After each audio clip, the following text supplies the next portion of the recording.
Okay. All right, so welcome all to this session, Raíces y Rutas. It's meant to explore how folks can integrate community and culture into career and foreign service. So we are joined today by two esteemed panelists. We had an additional panelist who unfortunately could not make it, but perhaps he will be able to pop in soon. So I will introduce, of course, our speakers for today, but first I do want to just get us all on the same page as far as what the Payne Fellowship is all about. So if you'll allow me to just pull up two quick slides to share with everyone, and I'll just go over our quick overview of our program. Okay, so I hope folks can see this. Just want to make sure to get this in presentation mode. All right. So to introduce the Payne Fellowship Program, I do want to start with sharing about where we got our namesake, which is the late Congressman Donald M. Payne Sr. He was a staunch advocate for the promotion of international development. He spearheaded many programs and internship opportunities for young people to become involved in foreign affairs, amongst many other things. And so this program exists to carry on that legacy and support that goal, which is again to support young people and promote international development around the world.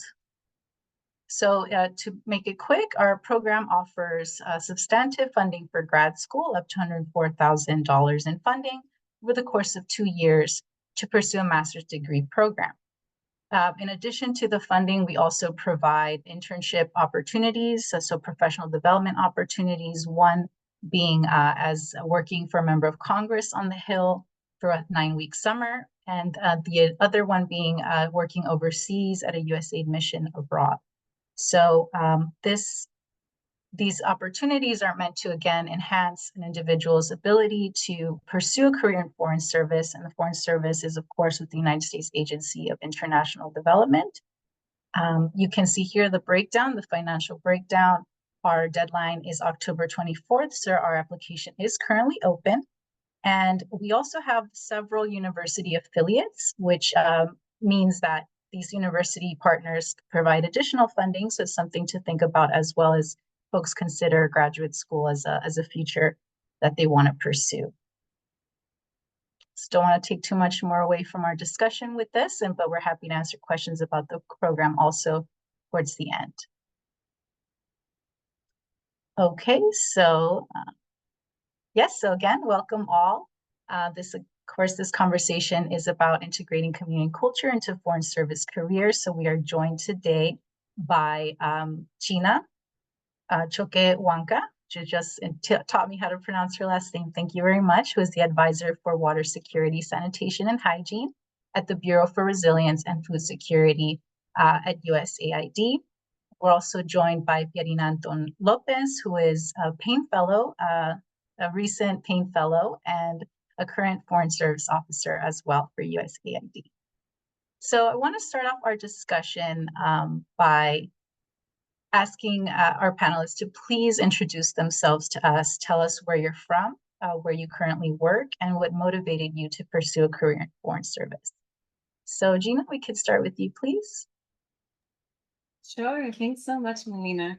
Hi, everyone, I'm Gina. I was a 2015 Payne Fellow, and I've been now an Environment Foreign Service Officer with USAID for about 7 years now. Yeah, exactly 7 years.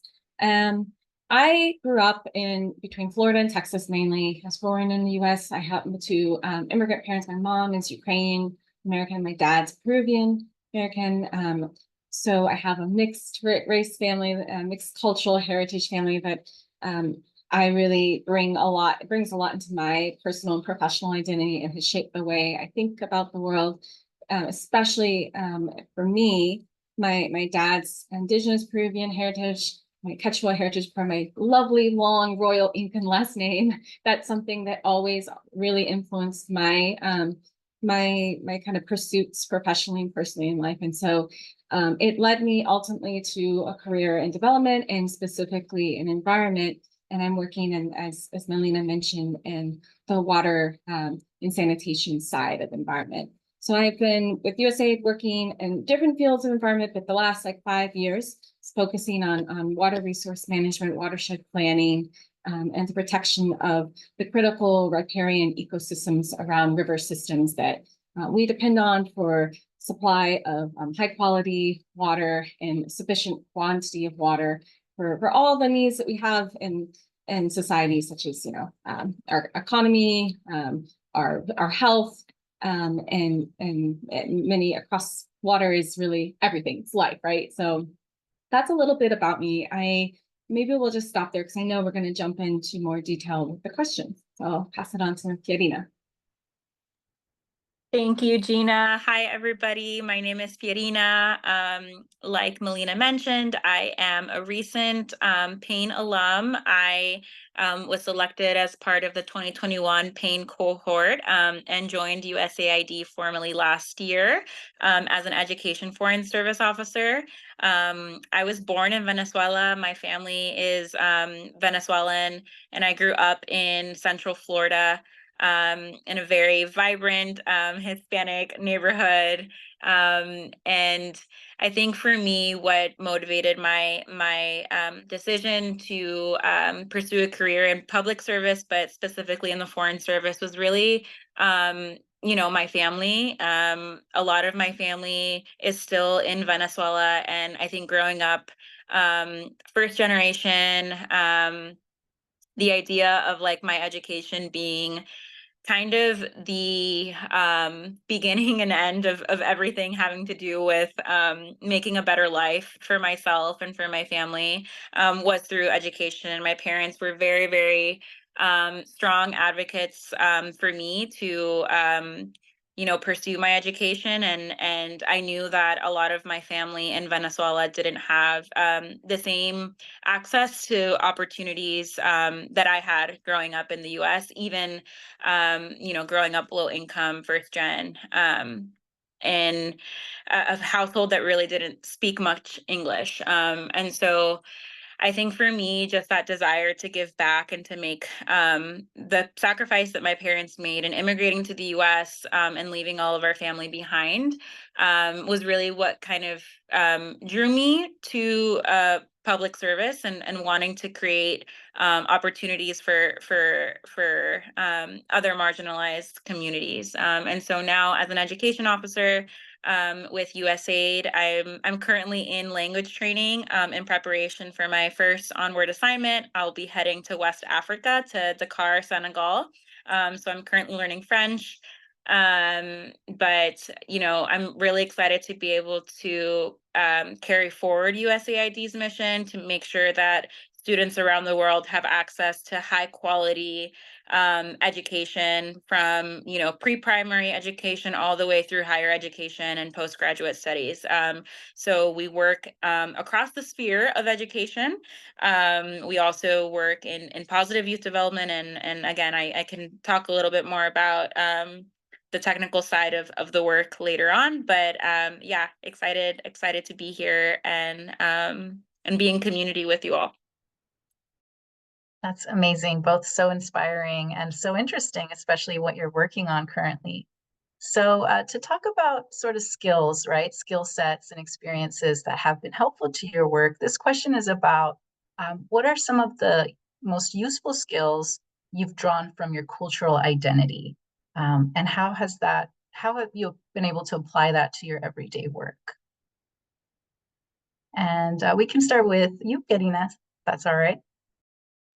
Sure, thank you. I think with this question, the first thing that comes to mind is just like the strong focus on community and community-led development. So I think for me, when I think about like the values that my family and my heritage kind of has inculcated in me throughout my life, has been a very strong focus on community building, coming together, making sure that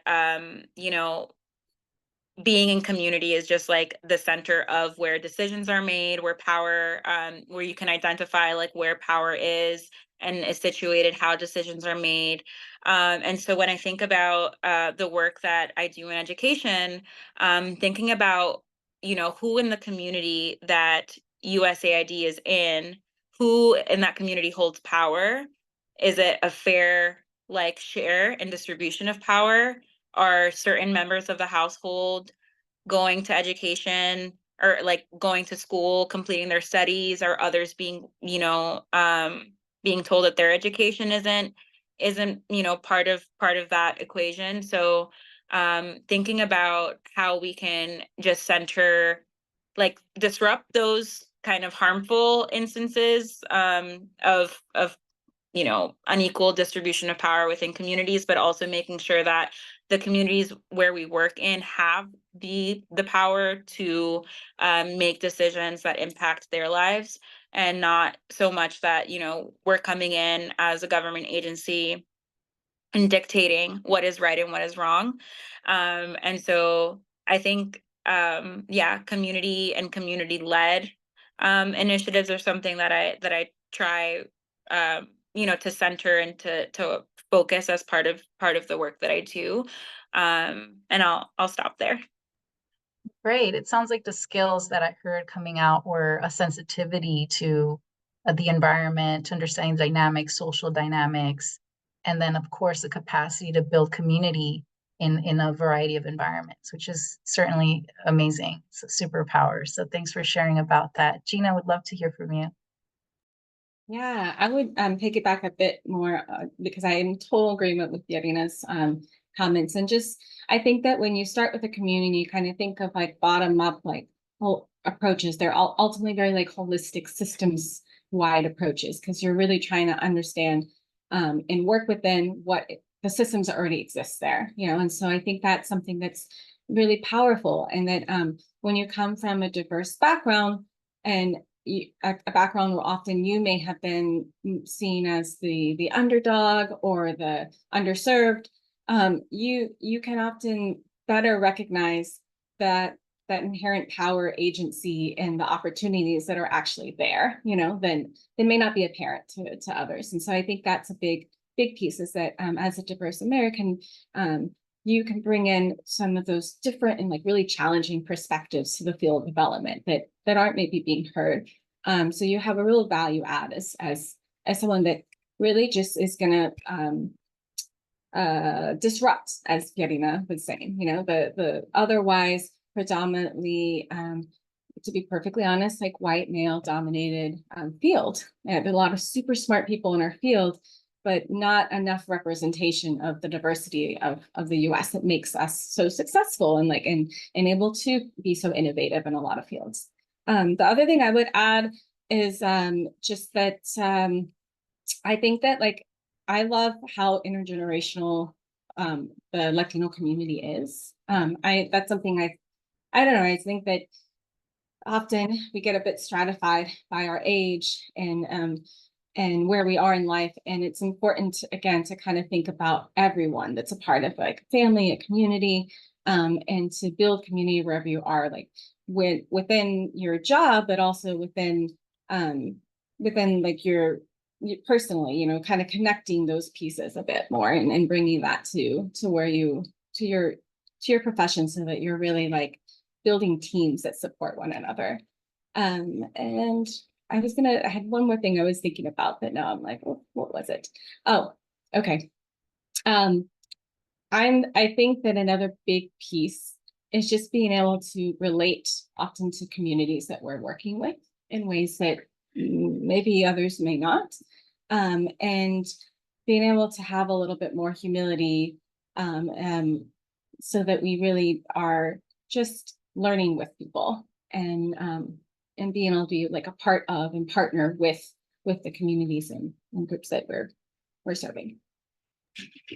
Amazing. Yes. So I'm hearing a lot of the community building, awareness of power dynamics and structures, and the ability to relate to individuals just based on, your own upbringing, your own culture.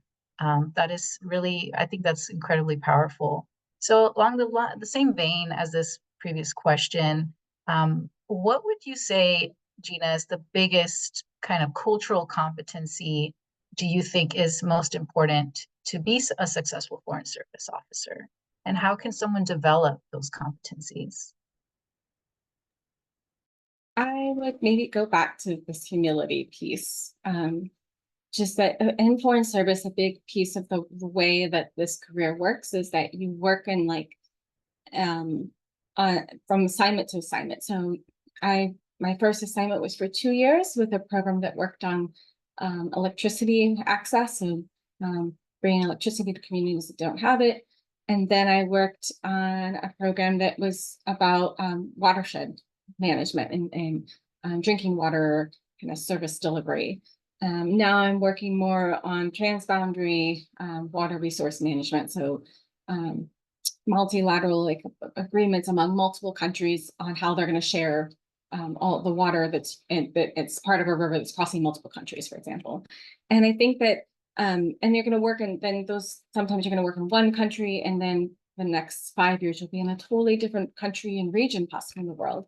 And so I think that for me, at least so far, one of the most helpful competencies has just been being humble about like going about the new assignment that I am given and taking what I know, but also realizing like there's going to be a lot that I don't know, probably more that I don't know than what I know. And that I need to just come to it with like a growth mindset, ask questions and be open to learning from those around me. So when you go to a new mission, majority of the staff at the missions we work with over and around the world are locally staff. So it's probably about like 70% local staff members and then maybe 30% US Americans that are working there. And really they're the ones that hold the institutional knowledge, the immediate cultural kind of understanding of how things work. And so it's so important for us to come there and just listen and learn first, and to really be able to do anything of value in the short times of period that we're assigned there is to really like be humble, listen, learn, and know that we always have something more to learn. That would be I think that first comes to mind. That's a great perspective and something really for folks to think about and remember, right? Something that maybe perhaps in the mainstream is not always the most glorified qualities in the professional space, right? To listen and learn, to be analytical, to wait, and to be humble. It's not something that you hear all the time as the buzzwords, but it's certainly important and good to hear that it's helpful in your career. So, Irina, if you could add anything to that, or if you have a different perspective on what's the most important cultural competency. No, I 100% agree with everything that Gina said. I think humility is probably the number one thing that I hear from local staff members who we call foreign service nationals when when you ask them, their favorite foreign service officers that they've worked with, what their favorite quality was about them, they almost always say they were humble, they were kind. And I think, that's not really maybe a being kind isn't a cross-cultural competency per se. It should just be, an attribute that people have in general, but you'd be surprised how much of a difference it really makes. Being respectful of another community's culture and being curious and wanting to learn and step into it and fully lean into it. And like Gina said, knowing that you don't know everything, but being willing to ask the questions and try to learn is something that is very, very, very valued at USAID. I also think, I think of, when you go to like family parties and you don't say hi to your tia or something, and then everyone's kind of like, oh my gosh, you didn't say hi to her tia. And then there's gossip and all these things. This happens in the workplace too. And so a lot of the times Americans get characterized as, being unfriendly or being, very serious because we don't take 5 minutes out of our day to say hello to our colleagues in the morning or to ask them, how their family is, which is something that I think is so basic and natural for a lot of us in the communities that we come from, but are not in others. And so I think being able to bring that, adds a lot of value to the work that we do, not just in the office, but when we go to the field as well. Like Gina was mentioning, I think it helps us relate a lot with the communities that we work with. having just being a friendly face and wanting to know more, ask the questions, and being respectful. I think, in my in my family, respect for elders is very important as well. Being able to bring that forward as well, and also knowing when is the right time to question that, right? When is the time and place to maybe push a little bit in a way that's still respectful, I think is a really huge attribute that we can bring as well. Yes, I appreciate you kind of highlighting all of, when we think about the work, all of the kind of work that happens around and in between that, right?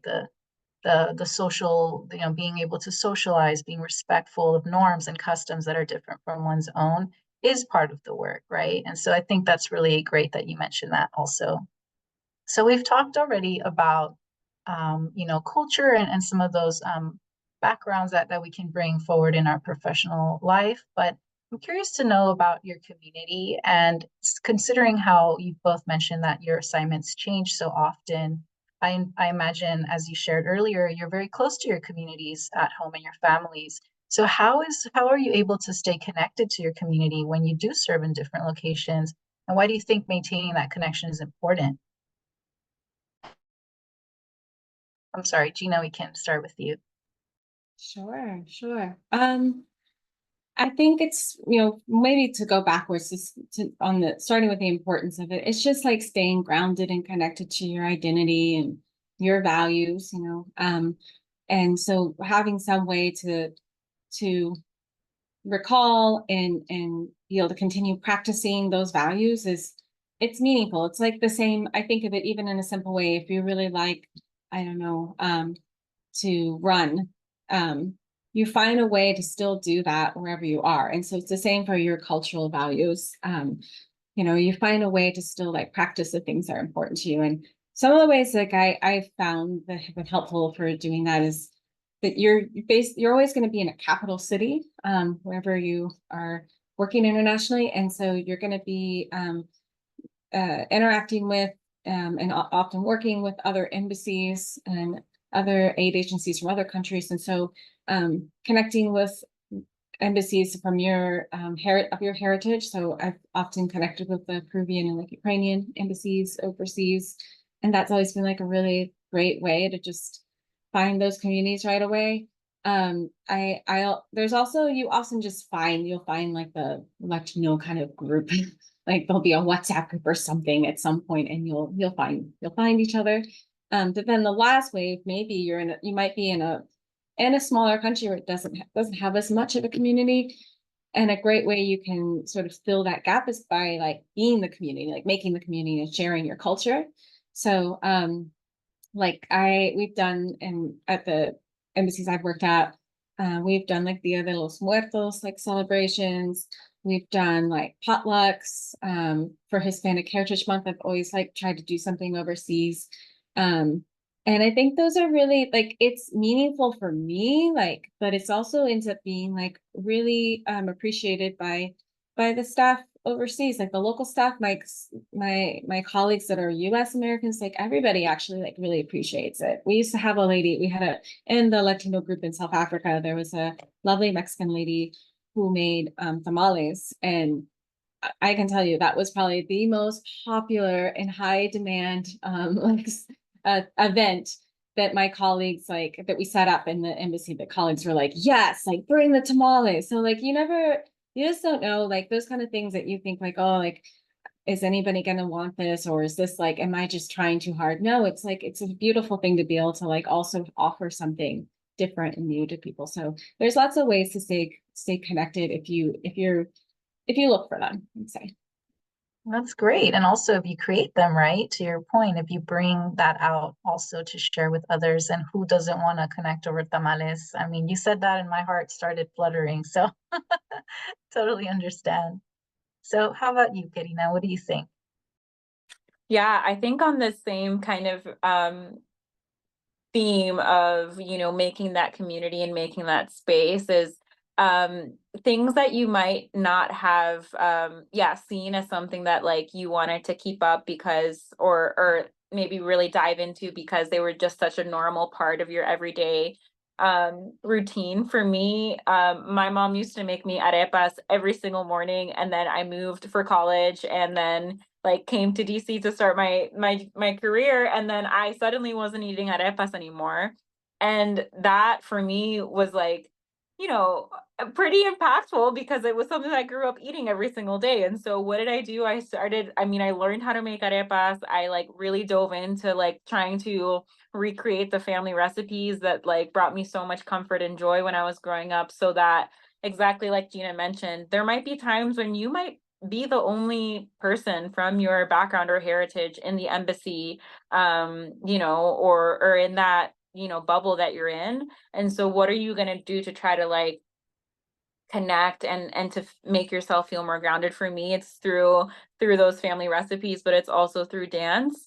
And so I've found that that's also something that I didn't really think about too much when I was growing up because it was so natural, just dancing salsa and bachata. But it's something that I've really dived into, I think, is like wanting to connect more with those parts of learning the history, learning like the different moves, whatever it is. I think that if it's something, you might find it a little bit later or realize that it's important to you once you don't like have it all the time or as accessible.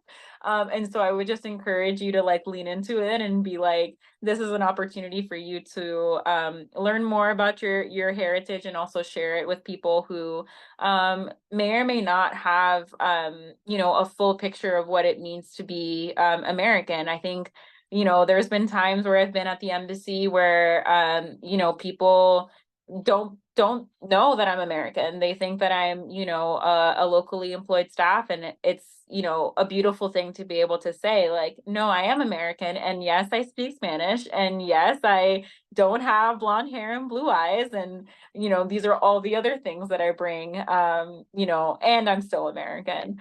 So yeah, I think that would be kind of my 2 cents on that point. And then of course now with technology, it is so easy to stay in touch with your community, whether that's here in the US or if that's somewhere overseas. But there's been so many times where I've called my mom, my grandma who's still in Venezuela, and just had a video chat, and sometimes that's all you really need to feel like you're back home, is a good solid hour-long conversation.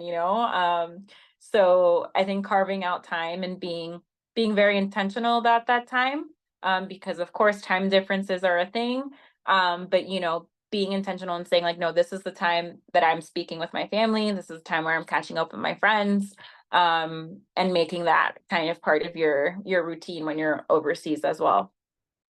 Yeah, that's great. I'm hearing that it's really a practice. It's something you have to practice, right? To bring forth your community, your identity, your cultural affiliation. You have to practice it and find folks that you can connect with over that as much as possible. So that's great. I would like to know if there's a specific instance where your community support or the values that we've spoken about has played a critical role in your professional development. So is there a particular example you can draw about, how a community has supported you or a value you've gained through it, and how that's really helped support your professional growth? Gina, if we could start with you, please. Sure. Yeah, I think maybe I would go back to just like being that like I'm being representing the underrepresented group, being in the minority, and sort of like knowing that you need to lean into that and help uh, correct that like gap, so to speak. So I think now that when you get into a position of some kind of influence or opportunity, you have like this privilege really to work within like the system to hopefully change it and disrupt bias, right? And inequity, and create opportunities for more folks to come along and really make sure that our our work is representative of all of the US, and that we have like diverse perspectives driving the solutions that we need. And so I would say like that, you know, knowing that I'm like, I might be the only one in a mission. I've got to represent my like community, a culture. I've got to represent like, you know, the Payne Fellowship and being selected for this prestigious program, but also, you know, to be honest, like also knowing that like people are wondering how I got here. And so I want to make sure that I'm gonna like show up with my very best and really make sure that I pave the road for those that come behind and will work alongside me. So like for me, that's always been helpful to like build community and be part of uh support networks that can enable some of that. So at USAID and a lot of professional groups or organizations you're going to work with, there are things called employee resource groups. We have a Hispanic one. It's basically like our like internal professional support group, support network for all of our Hispanic Latina employees. And within that group, it's a great way to find the other Latinos that are at USAID and brainstorm with them on how we can recruit and support and advance have more Latinos advance within USAID. And so that's been a way that for me, for example, that I've been able to help with some of our own internal hiring and staffing gaps at USAID. It's been ways that I've been able to like, you know, just think about how we can really make sure that people that are coming into the agency for the first time from diverse backgrounds feel supported and know that they can find other people that look like them and that may share their experience. I think it then informs how I work. So maybe going back to like, for me, like it's important to think about outreach and recruitment and retention of like Hispanic and other diverse groups, and particularly for me, like Native American and professionals are also a highly underrepresented group.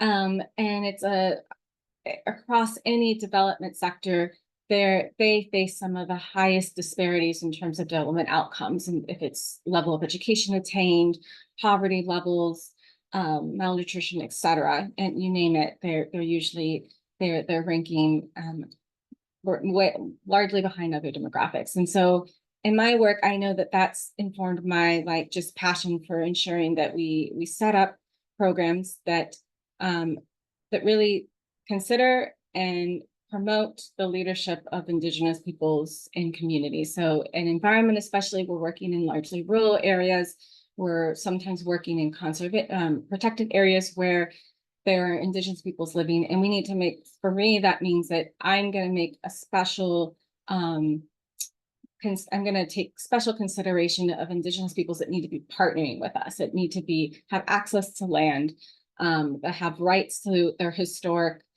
territories, and that can help us in being stewards and demonstrating the best practices for really taking care of natural resources and critical biodiversity that they have successfully stewarded over generations. And so I think there's like a multiple ways that it happens just because it's a part of us. But I think the big thing is just like making sure that you always, because you're underrepresented, then you can always like raise your hand and make sure that we're like noticing and engaging that underrepresented perspective and experience in our work. It's a long-winded way to say that, but that was my piece. Yes, and great examples as well. It's fascinating and really important work. So thanks for that. Pierina, would love to hear your perspective. Yeah, no, I mean, I think Gina hit the nail on the head. So much of like what we do at USAID is really intended to help uplift and like make sure that the most marginalized don't stay marginalized, that they, you know, are able to access and achieve the same, if not, you know, altogether move the needle farther, you know, on development outcomes, right? And so yes, you know, on the technical side of the work, what does that mean for like, you know, girls that, you know, face multitude of barriers when it comes to accessing education, let alone going to like quality education, right?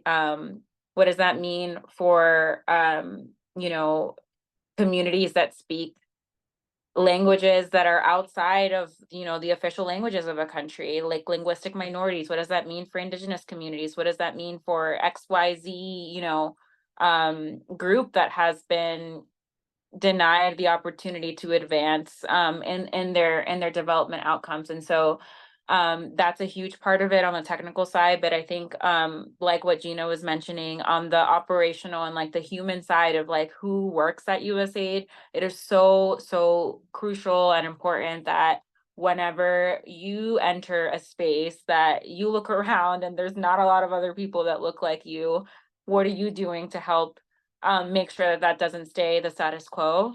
And I think that USAID has really taken this forward.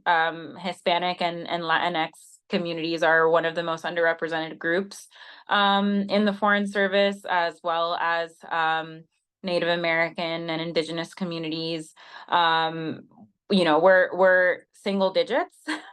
And not even like 5%. We're like trending at like 4 or 3% of the Foreign Service, which is not at all representative of the makeup of the United States and like the demographics of the United States. And so I think for me, thinking about what can I do to make sure that, yeah, I might have been the first person from my university that got the Payne Fellowship, but what am I going to do to make sure that like I'm not the last? You know, I might be the only like education officer here in this room who's Latina, who grew up, you know, low income, but what am I going to do to make sure that this career doesn't stay looking like that, right? And so yeah, through the employee resource groups, the Payne Fellowship Alumni Network is very active on this front. You know, mentoring, going to, you know, your hometown and going back to your high school, going back to your college and speaking with students, like trying to get out, you know, word about what this career is and the incredible opportunities that it brings.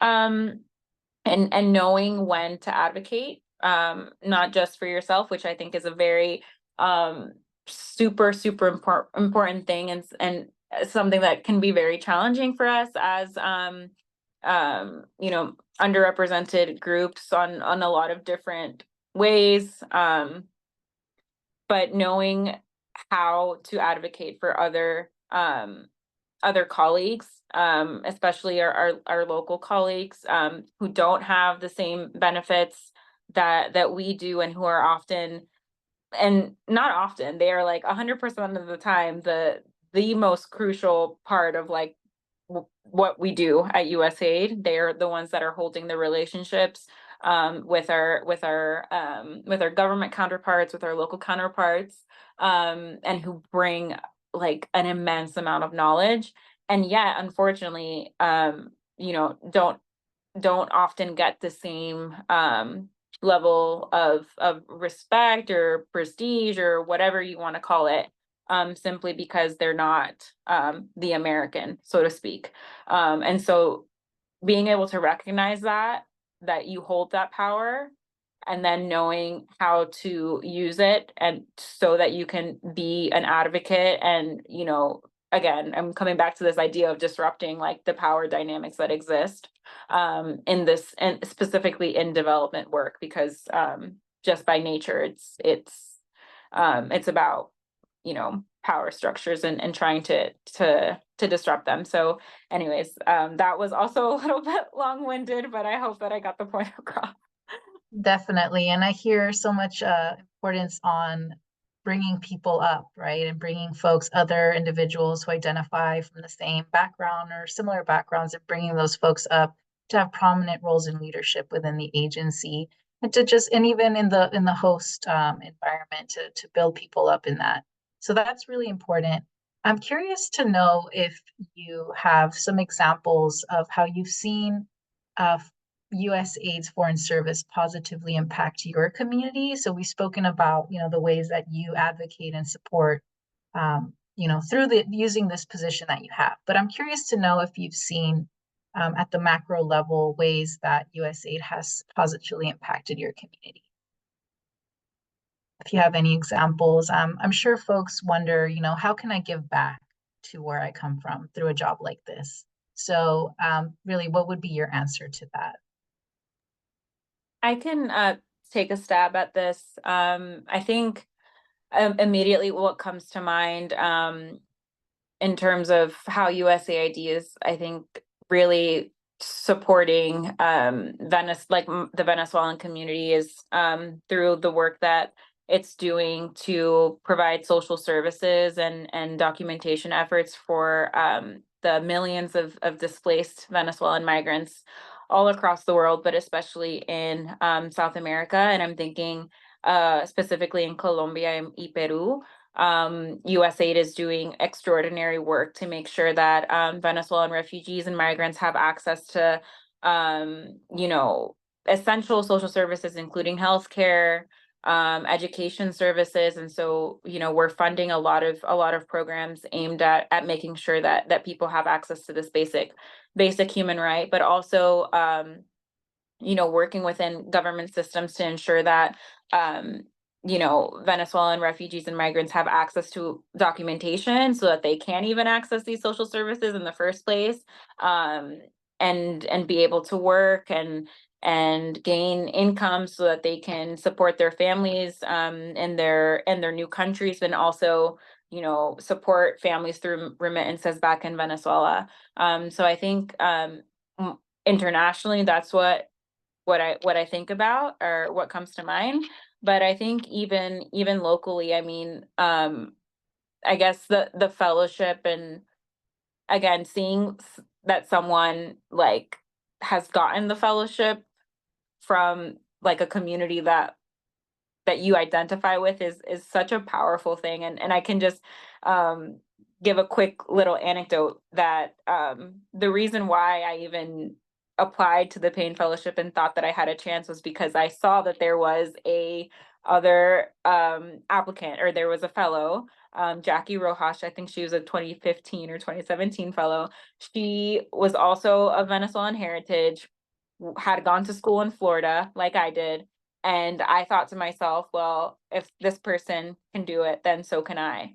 And I think that is just like an example of you never know the impact that you're gonna have, but seeing someone else that looks like you and did it is very, very crucial. And I know that thinking about like my undergrad, I went to like the largest Hispanic serving institution in the US.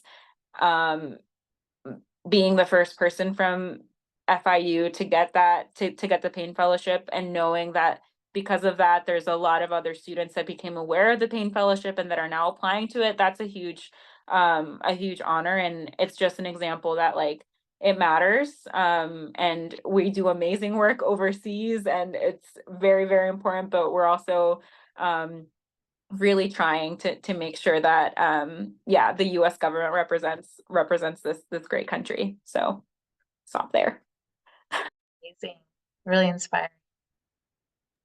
Yeah, I think, Yarina, like, you covered it in two great, really examples, macro and micro level. I would only maybe add, I guess, like personally for me, I really, for me, it's always been a passion to connect Indigenous people's rights and environmental rights. And so a lot of USAID's work really does center Indigenous communities as leaders of environmental protection. And so there are you could look at lots of research that demonstrates that lands that are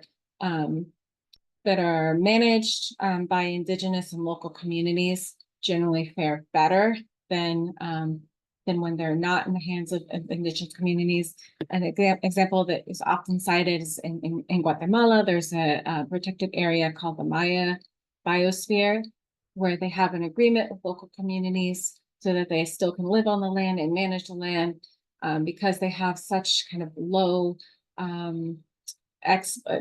like resource use of the land. So they're using just very little, and they're maintaining the integrity of the biodiversity of that land. And so I think that you know, when I think of those kind of models where USAID has been like, they've been supporting that program from the get-go, and then that like had a watershed effect of research being able to then monitor and demonstrate that that work was effective, that those kind of partnerships with local indigenous and local communities is most effective for taking care of biodiversity and natural resources was like, it's beautiful to see that over time, that at the end of the day, you can see that USAID has been supporting it for, I think it's like 45 plus years or something. And so that they had enough time to demonstrate the overall impact. And I think that's really meaningful because it takes time, and it takes like champions of the work and of communities, and to really make sure that we can like demonstrate that the positive impact. And yeah, I would just second Fiorina's mention of just how important it is for to know that like when we do something, we set an example out there, and when we reach out then to others, we can continue to kind of like just have a multiplier effect of whatever we're doing, so that it really does extend kind of the opportunities to more people. Amazing. That's really great. And I really appreciate those examples, because we can give more clarity to folks about what foreign service officers do and what the agency is responsible for. So it's great to have that. I did want to have an opportunity to invite our attendees to ask questions. So really want to open the floor to them to go ahead and ask any kind of question they have to our speakers. You can raise your hand. There's a raise hand function, and we can unmute you to speak, or you can also drop your question in the Q&A chat. So I want to open up the floor to folks to ask a question if they have one.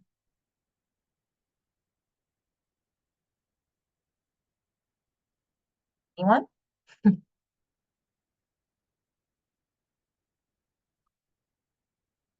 Okay, I don't see any coming in. All right, so we have Maureen. Maureen, I'm going to allow you to speak, so you can go ahead and ask your question. Can you hear me? Yes, we can hear you. Thank you so much, panelists, for just your great insight and being so willing to being so open to talk about your experiences. My question was, I am thinking about applying, and there's just this wrestle between my identity and working for, as much as the USID has done great things, it has the history of being imperialists, and has some negative connotations. So what advice do you have for people who are want to honor their roots and their culture? Like, I am Latina, so there's just that tension. Do you have any advice for that? I'm happy to start. I think it's like, yeah, I think that that's always a challenge. It's like there are a multitude of ways that you can serve and represent your community and ensure that you're like advocating for greater equity and justice, right, for underrepresented groups. And I think that this is one way, you know, and one way is working within these systems and ensuring that you are there to make them more equitable, hold them to account, right? Ensure that they don't follow prior, perhaps imperialist like bias and get entwined with perspectives that were driven by a minority that didn't serve maybe the people that were in developing countries or the communities that were supposed to benefit from the services, right? So I think it's like part of that is just like thinking of, and that for me is like, well, if I'm not here, then who is going to be here to like represent these views and to really try to shift things in a direction that's going to make the world more fair and just. And so I think that's one way to look at it. And it's one way to serve. There's lots of ways, right? But I think it's a really powerful way to be able to be here and push against the current, so to speak. And I think there's been enough like pushing against the current that now at this point, USAID is not what it was, you know, maybe at its beginning or 50 years ago. it's a pretty diverse and exclusive organization, and it's a leader. It's been around a long time, and so there's been a lot of history to like learn from, but there's always more pushing to do, right? And so you can be a part of that, like that within the systems, working to really disrupt and like improve the systems.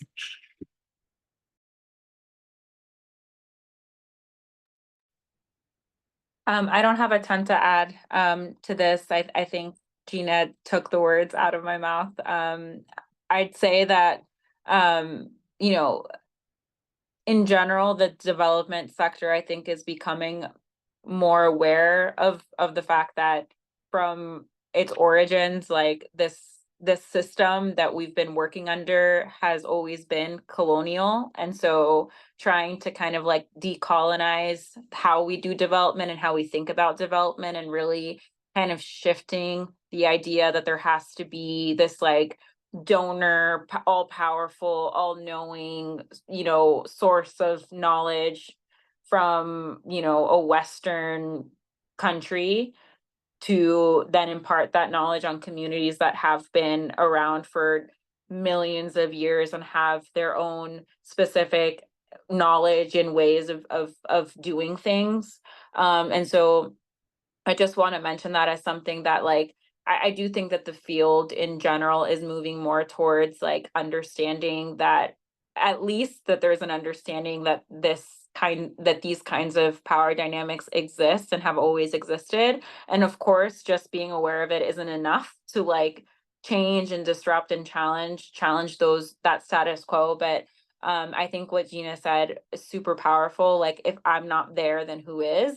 And so the fact that you're even asking that question at least shows me and like gives me hope that like people are thinking about it and wanting to ask those hard questions, and like that there is space for that here at USAID. And like it's just a matter of, like Gina said, like is this where you want to be able to kind of like impart that and take that that perspective and bring that perspective to the work that we do, or is it like in another way? And both are valid, right? So yeah, I just wanted to kind of throw in that nugget there, that I think overall it's starting to come up a lot more and more in the conversations that USAID, I think, is having about even how we think about education systems. Like, are we, perpetuating colonial models by,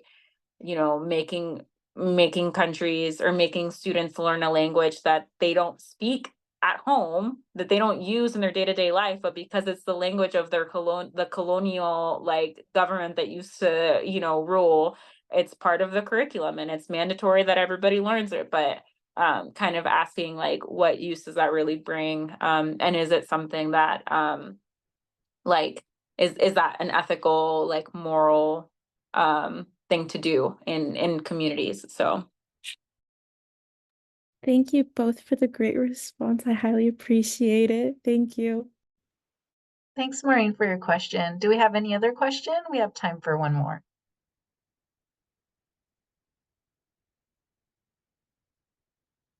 Anyone?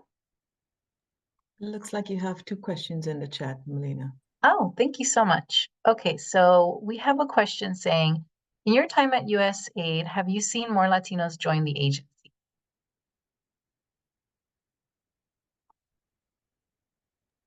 I have. I'll maybe start. I know that I've been in a little bit longer than Fiorina, and I guess I would just maybe like flip on like how Fiorina was inspired by our Payne fellow, Jackie Rojas.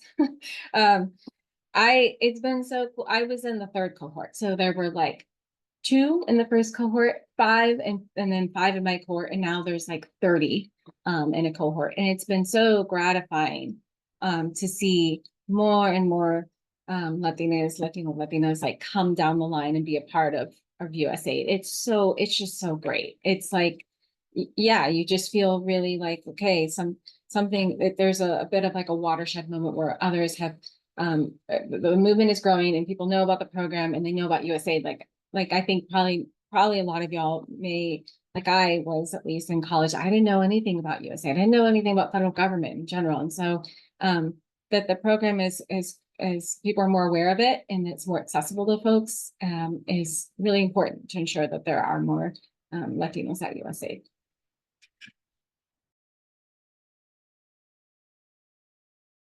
Okay, and then there's another question here, which we already partially answered in the Q&A box, but how to decide between applying directly to a foreign service officer position or the Payne Fellowship. And I guess we can just quickly touch upon that. The Payne Fellowship is a way to fund your education, right? A graduate school level education, as well as join the Foreign Service.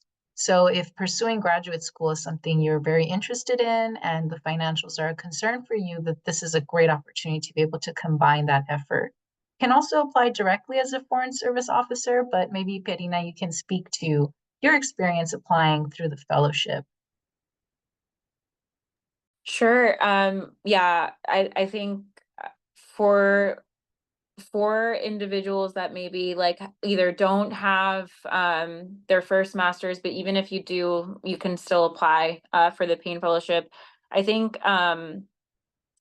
one of the biggest benefits of the Payne Fellowship, I'd say, is that you have a job guaranteed when you graduate from your master's program. So if the Foreign Service is something that you were already interested in or had learned about or were curious about, it's a requirement to join USAID's Foreign Service to have a master's degree. And so it's really just like an incredible opportunity to get your master's paid for, which is a prerequisite for this job, and then to get the job at the end. And not only that, but you also get access to really, really great overseas internship experiences. You also complete an internship on Capitol Hill.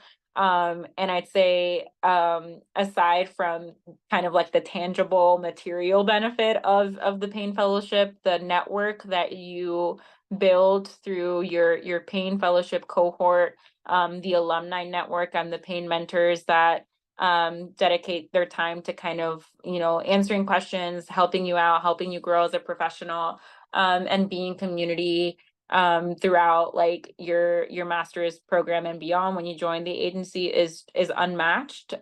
So I'd say in terms of like the experience of being a Payne fellow and now a Payne alum, it's been incredible, and I'm very, very thankful that like I was selected to be a fellow back in 2021. And I tell anybody that I can to look into it, to at least like go to the website and read about it. And I highly, highly recommend it. So yeah.